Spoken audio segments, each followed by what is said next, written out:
మత్తయి సువార్త 15వ అధ్యాయం. ఆ సమయమున యెరూషలేము నుండి శాస్త్రులను పరిసయ్యులను యేసునొద్దకు వచ్చి, నీ శిష్యులు చేతులు కడుగుకొనకుండా భోజనము చేయుచున్నారే, వారెందు నిమిత్తం పెద్దల పారంపర్యాచారమును అతిక్రమించుచున్నారని అడిగిరి. అందుకు ఆయన, మీరును మీ పారంపర్యాచారము నిమిత్తమై దేవుని ఆజ్ఞను ఎందుకు అతిక్రమించుచున్నారు?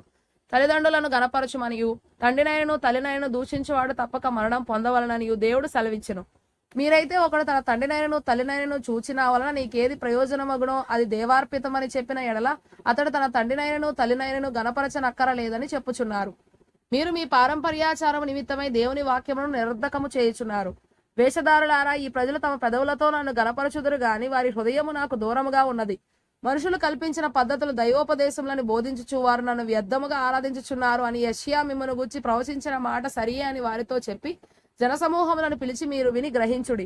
నోట పడునది మనుషుని అపవిత్రపరచదు గాని నోట నుండి వచ్చునదియే మనుషుని అపవిత్రపరచునని వారితో చెప్పెను.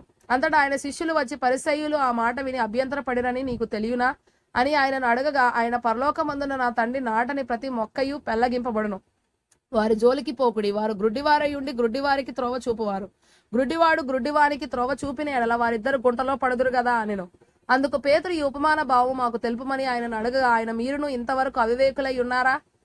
నోటిలోనికి పోనదంతయు కడుపులో పడి బహిర్భూమిలో విడువబడును గాని నోట నుండి బయటికి వచ్చునవి హృదయములో నుండి వచ్చును.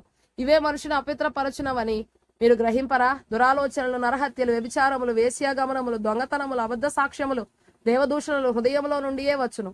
ఇవే మనుషుని అపవిత్రపరచును గాని చేతులు కడుగు కొనక భోజనము చేయటం మనుషుని అపవిత్రపరచదని చెప్పాను. యేసు అక్కడ నుండి బయలుదేరి తూరు సీదోన్ల ప్రాంతంలోకి వెళ్ళగా, ఇదిగో ఆ ప్రాంతంలో నుండి కనాను స్త్రీ ఒకటి వచ్చి, ప్రభువా, దావీదు కుమారుడా, నన్ను కరుణింపుము, నా కుమార్తె దయ్యము పట్టి బహు బాధపడుచున్నదని కేకలు వేసెను. అందుకు ఆయన ఆమెతో ఒక్క మాట అయినను చెప్పలేదు. అప్పుడు ఆయన శిష్యులు వచ్చి, ఈమె మన వెంబడి వచ్చి కేకలు వేయుచున్నది గనుక ఈమెను పంపివేయమని ఆయనను వేడుకొనగా, ఆయన, ఇశ్రాయేలు ఇంటి వారై నశించిన గొర్రెల యొద్దకే గాని మరి ఎవరి యొద్దకును నేను పంపబడలేదనెను. అయినను ఆమె వచ్చి ఆయనకు మ్రొక్కి, ప్రభువా, నాకు సహాయము చేయమని అడిగాను. అందుకు ఆయన, పిల్లల రొట్టె తీసుకొని కుక్క పిల్లలకు వేట యుక్తము కాదని చెప్పగా, ఆమె, నిజమే ప్రభువా, కుక్క పిల్లలు కూడా తమ యజమానుల బల్ల మీద నుండి పడు ముక్కలు తిరును గదా అని చెప్పాను. అందుకు యేసు, అమ్మా, నీ విశ్వాసం గొప్పది, నీవు కోరినట్టే నీకు అవునుగాక అని ఆమెతో చెప్పాను. ఆ గడియలోనే ఆమె కుమార్తె స్వస్థత నొందెను.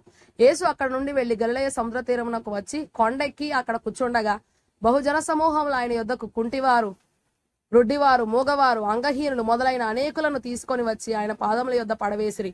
ఆయన వారిని స్వస్థపరచెను. మూగవారు మాటలాడుటైను, అంగహీనులు బాగుపడుటైను, కుంటివారు నడుచుటైను, గ్రుడ్డివారు చూచుటైను జనసమూహము చూచి ఆశ్చర్యపడి ఇశ్రాయేలు దేవుని మహిమపరచిరి. అంతట యేసు తన శిష్యులను పిలిచి, ఈ జనులు నేటికి 3 దినముల నుండి నా యొద్దనున్నారు. వారికి తిననేమీ లేదు గనక వారి మీద కనికరపడుచున్నాను. వారు మార్గంలో మూర్ఛపోవుదురేమో అని వారిని ఉపవాసముతో పంపివేయుటకు నాకు మనసు లేదని వారితో చెప్పగా, ఆయన శిష్యులు, ఇంత గొప్ప జనసమూహమును తృప్తిపరచుటకు కావలసిన రొట్టెలు అరణ్య ప్రదేశంలో మనకు ఎక్కడి నుండి వచ్చునని ఆయనతో అనిరి. యేసు, మీ యొద్ద ఎన్ని రొట్టెలు ఉన్నవని వారిని అడగగా, వారు 7 రొట్టెలను కొన్ని చిన్న చేపలను ఉన్నవని చెప్పిరి. అప్పుడు ఆయన నేల మీద కూర్చుండడని జనసమూహమునకు ఆజ్ఞాపించి ఆ 7 రొట్టెలను ఆ చేపలను పట్టుకుని కృతజ్ఞతాస్తుతులు చెల్లించి వాటిని విరిచి తన శిష్యులకిచ్చెను. శిష్యులు జనసమూహమునకు వడ్డించిరి. వారందరూ తిని తృప్తి పొందిన మీదట మిగిలిన ముక్కలు 7 గంపల నిండా ఎత్తిరి. స్త్రీలను పిల్లలను గాక తినిన వారు 4,000 మంది పురుషులు. తరువాత ఆయన జనసమూహములను పంపివేసి దోణి ఎక్కి మగదాను ప్రాంతంలోకి వచ్చెను.